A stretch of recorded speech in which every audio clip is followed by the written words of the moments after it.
Today we're going to talk about how to complete a Category 3 Fight the Storm mission.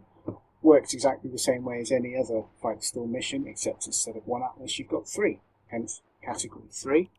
I'm going to do this in private, and I'm going to use my usual standard Proctor loadout that I use for these kind of missions. As you can see, the reward today is for 40 V-Bucks in this 132 mission.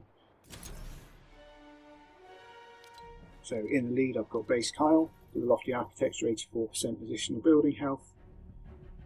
Supercharged Traps to do additional damage, 25% with the 3 Constructors and Support, Mega Base, Power Modulation, Frozen Castle, you're used to seeing all of those 3 by now, Cupid's Arrow for the bow, and Survivalist to keep me healed up. Banner so I can set a respawn point, and Slow Field just in case things start to go a bit wrong.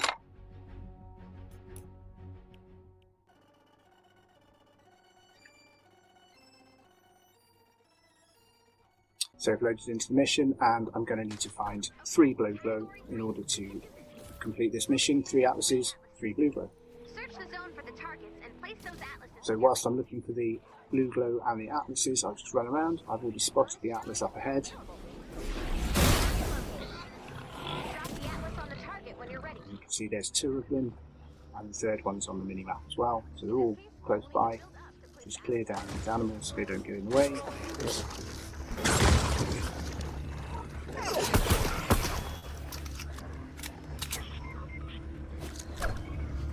Okay, so it looks like we've got 2 atlases on the ground and 1 up in the sky. The 1 up in the sky is great, that means it's 1 less that I have to build too much for, but the fact that it's over the middle of a lake presents a slight problem.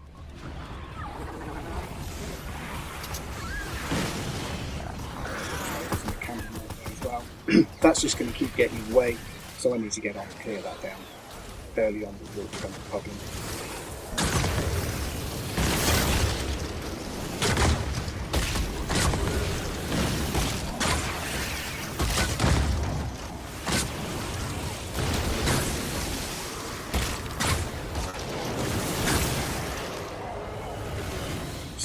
Over there which I need to get rid of. Okay, that's cleared that out of the way. That just means that they won't keep spawning as I run around, adding extra husks to the mix whilst I'm building. Okay, so to place an atlas in the sky, you need to build up to it. You just give them these extra couple of husks that have wandered in.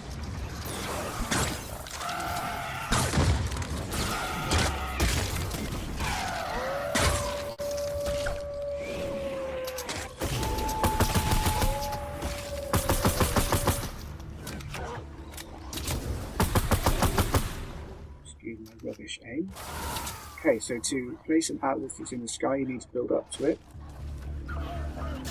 Place it up there. And then you can build off it once it's in the sky. Nice work. So I can't build into the ground, into the water, so I need to place some floors across. The reason I'm using floors and arches is because they won't get charged by a smasher. The smasher will just walk past those and ignore them, whereas if I leave ramps, 1, the husks will walk up the ramp, 2, smashers will charge it. Now I don't think 1 support structure is going to be enough, because these are only made of wood, so I'm going to add some extra legs just in case. If the structure supporting it, floating out, is destroyed, the atlas itself counts as being destroyed. So now I'm just going to clear out all the rest of the rocks and trees and give myself a bit more clear space to work with, and find the last couple of bits of blue glow that I need before I come back and actually get on with the build. I tend to find the blue glow before I do the build, just because if you build first and then go and find the blue glow, you can come back and find the husks and destroy part of your build and waste all the traps. Okay, so I'm back. So what I'm going to do is my normal cones all around the base of the atlases. So this is a build I use pretty much every time I have to do a Fight the Storm mission. I've talked about it in other videos. The shape of the cone means that you can quite easily move around, you can take cover behind it. It's quite easy to defend. Now here, because we've got a big gap There's no need to build a cone here. I'm just going to put walls in there just in case anything decides to throw at it. And here, because it's on a ramp, I think what I will do is I will continue the cone around it and I will place a floor underneath it.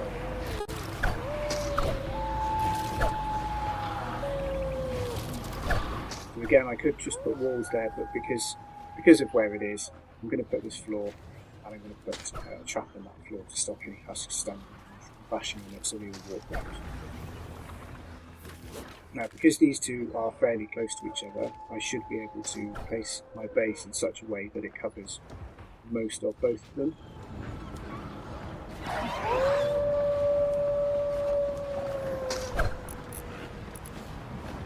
Just look at the floor, go to the trap here. I'm going to upgrade all these. Now, the structures affected by base, they have this blue glow around them. And that means that they've got 60% armour and affected by whatever other perks you've got on your hero. Now it's a case of running around and upgrading all of these to tier 3. It's a power level 132 mission, so it's worth taking the time to upgrade.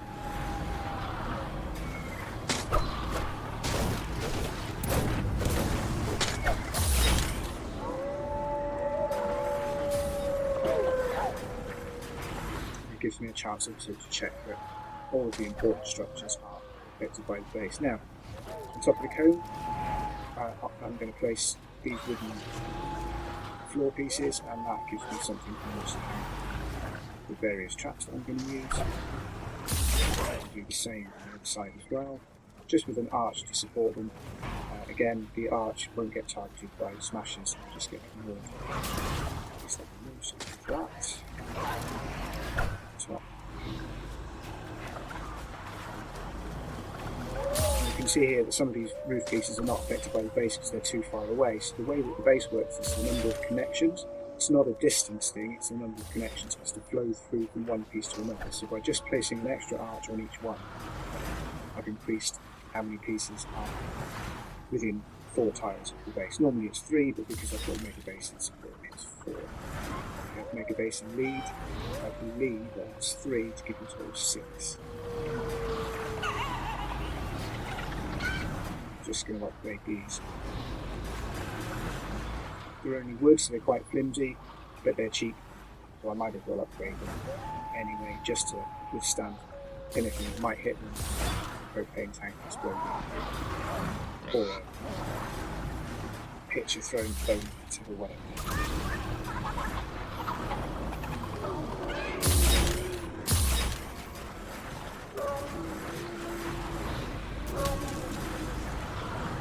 They shouldn't get too much attention.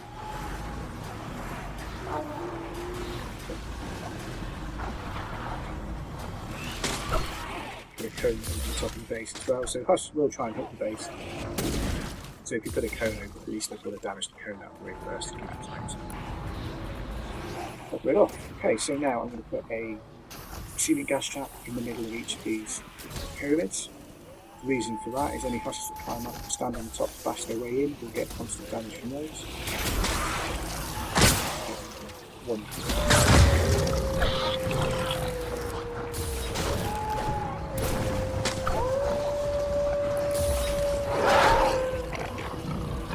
And on the slopes I'm going to place these tire traps, making sure to orientate myself so that my back is in the direction I want the husks to be pushed. If you look at where the exhaust pipe is on the ceiling drop trap, you can see the direction the husks are being pushed. One on each of the flat sides of each of the cones.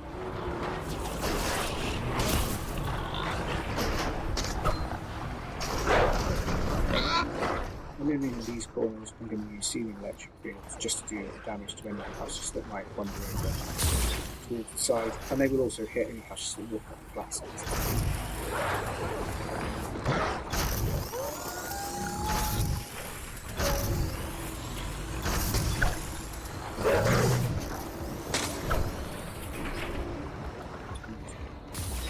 Underneath here,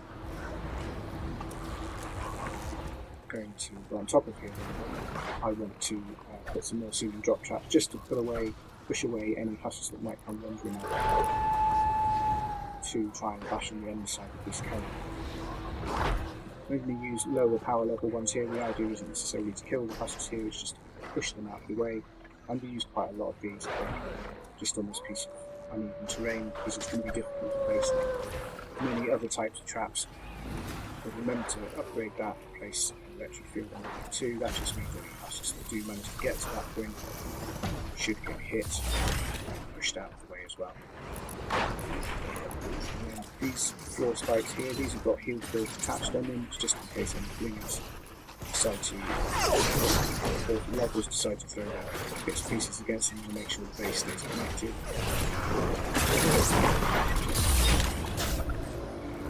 Because these are the structures that will take the most damage from being hit by husks. Just want to make sure they've got the heal. So the 4% that you get from the team perk or from the command perk adds on top of the 8% you get from the trap to give a total of 8.8%. Okay, so I'm going to use a jump pad to get up here. That means that the husks can't walk up here. It's just going to be easier for me to place out all this flooring here to hang more of these drop traps over this slope. I'm not really interested with that slope in killing the husks too much. It's more a case of delaying them from getting up, doing a little bit of damage as they go. But up on the top of here, I'm going to put a couple of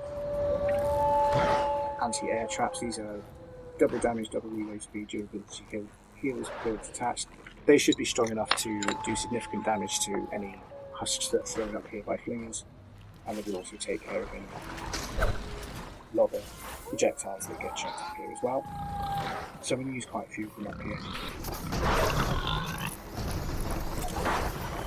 It just means that I can focus my attention on other things rather than worrying about flinging a super. I don't need to put any other structures anywhere near the floating atlas. There's nowhere for the flingers to land. They don't land on the actual atlas itself, and there's no ceiling on top of it, anything like that, so there's nowhere for them to go. So a few up here. Now, because I'm on my own, I'm going to use a couple of defenders here. Just chuck them up the top here, give them both obliterated.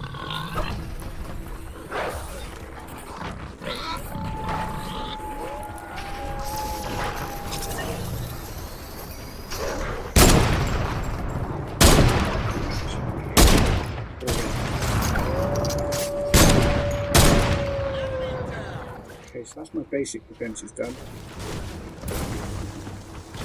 around the structures. Now I'm just going to have a look where they're going to spawn from, the husks are going to spawn from, see if I can weed out some of the lower level husks before they even become a problem.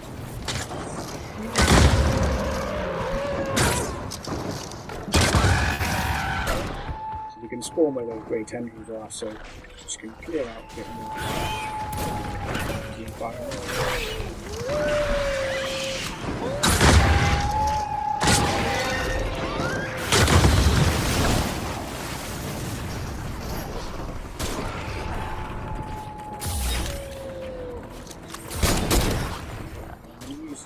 Use brick here because I've used quite a lot of metal already.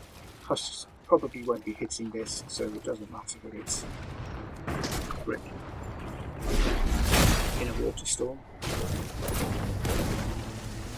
Normally you would want to avoid using brick because water husks do double damage against brick, but as I say, nothing will be hitting these directly, so it doesn't really matter. Use some floor freeze traps and ceiling electric fields here, so the floor freeze obviously will hold the husks in place as they try to walk across, and then the electric fields will do damage to them. The advantage of using floor freeze traps, not only do they stop the husks, but any husks that are frozen will take additional damage, and also if you place the floor freeze traps with your back facing the direction you want, then husks will get pushed in that direction. A bit more tidying up. over here where I placed all of those ceilings, I'm just checking to see there's nowhere else that the huskies can wander around to sneak in the back, and I'm going to put some ball darts here just to weed out some of the lower level huskies and to dissuade lobbers and flingers from wandering down and standing where I haven't got any traps.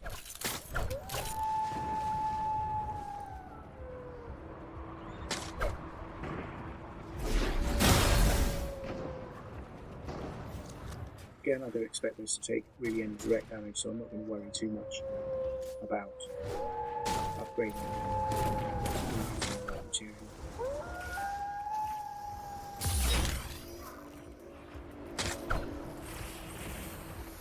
Get that up here to the top and extend that. Again, I'm just going to use wood because it's cheap and nothing should be getting it.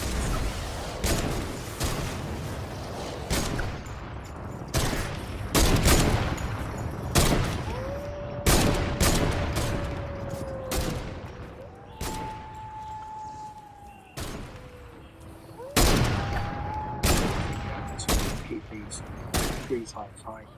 So the ceiling tile trap got their tiles, the tyres up to 3 tiles. Generally I like to keep them about 2 tiles up because it makes it easier to deal with. These ones are 3 high, it's not really a problem, I can just jump and still place them.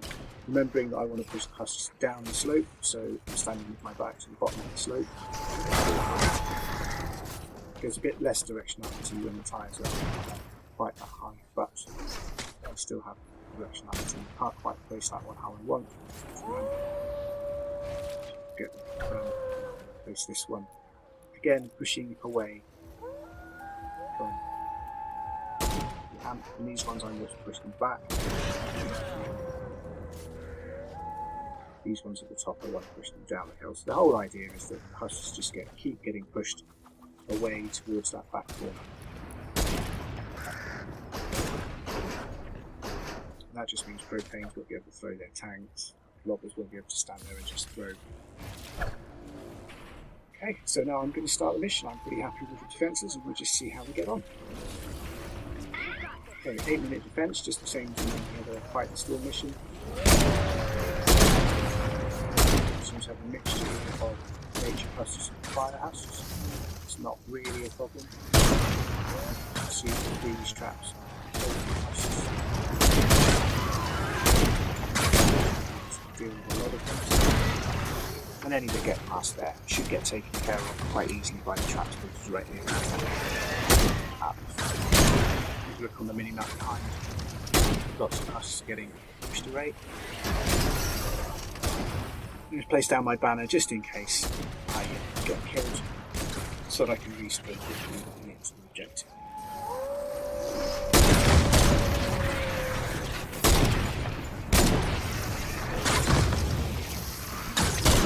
Few husks you can see just to the left of the screen are wandering around to Atlas B.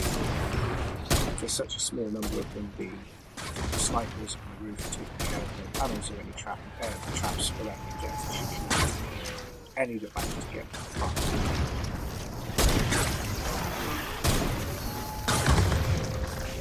Keep checking my mini-map above just to make sure that there's nothing that's getting too close from the south. You get small bunches of them there, and then they will disappear as the traps kick in. Now, I've got a feeling that I'm going to end up with something standing down here, so I'm just going to put some wall darts in there, just in case we get a lobber or a flinger that decides to take a little side step and start.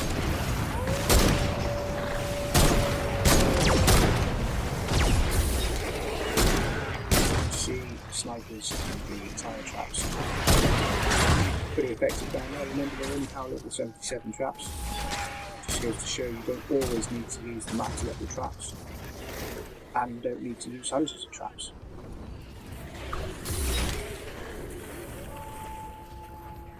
Okay, so the storm is changing direction.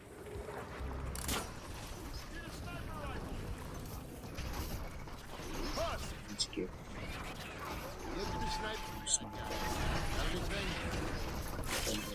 another rifle. What you will find is that sniper defenders will get through durability on weapons very, very quickly.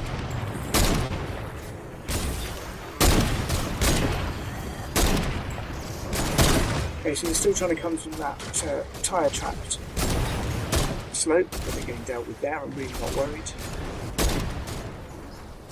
Now some of them are coming over from just past the floating atlas, and as you can see, they're all just ignoring that floating atlas. They can't get to it, so they're not bothering to try.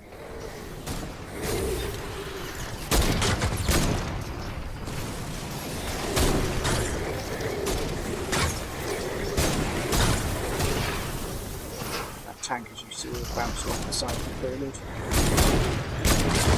exploded, and damage. Now you can see there we've had some of the wooden floors have been knocked out, so I need to go and repair those quickly before the rest of them get knocked out, just in case. Because as I mentioned before, if the floating atlas loses all of its support, it counts as being broken. The mission happens to fail. Let's get over there. Very quickly to repair that. I just need a second or two where I don't have perhaps not quite enough traps over here for the level of the mission. It's a mistake.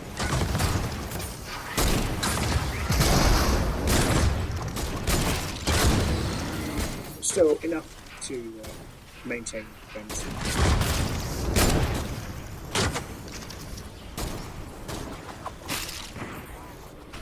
Okay, just extend the back out, just to make sure.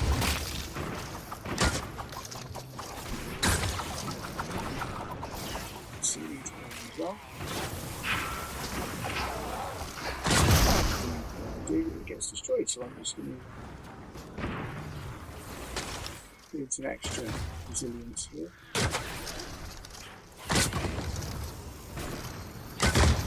Fortunately, once the propane has thrown this down, it's a lot less damage.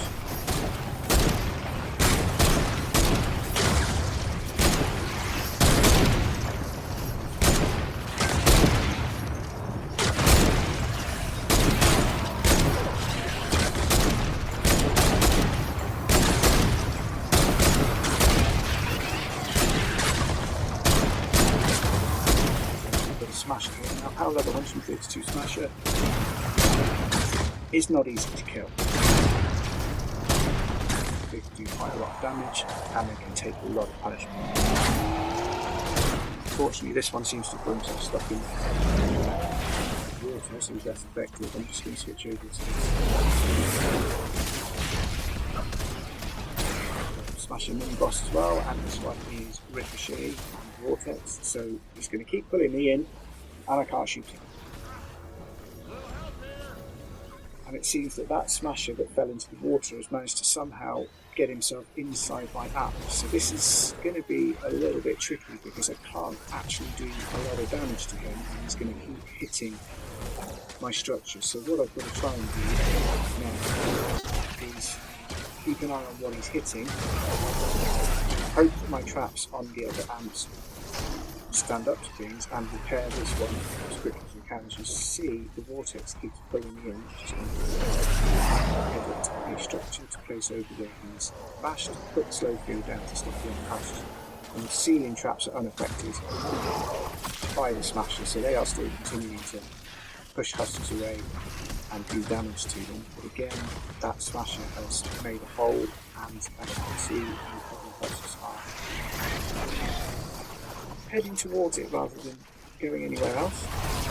Now the wolf has decided to join in and push me off that edge again. In the meantime, the mini boss is busy on the other amp. Just going to place this.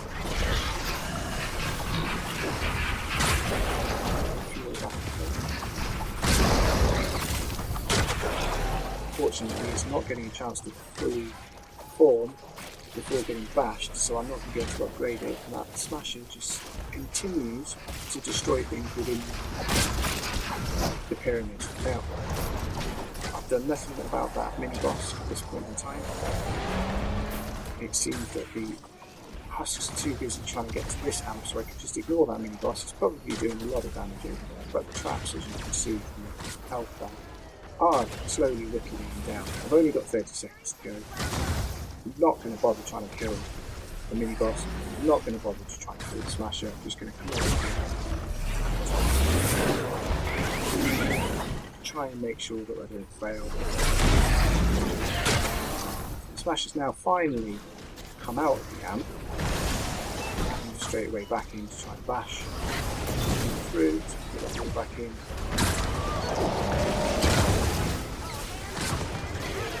There we go. Not the cleanest victory, but it just goes to show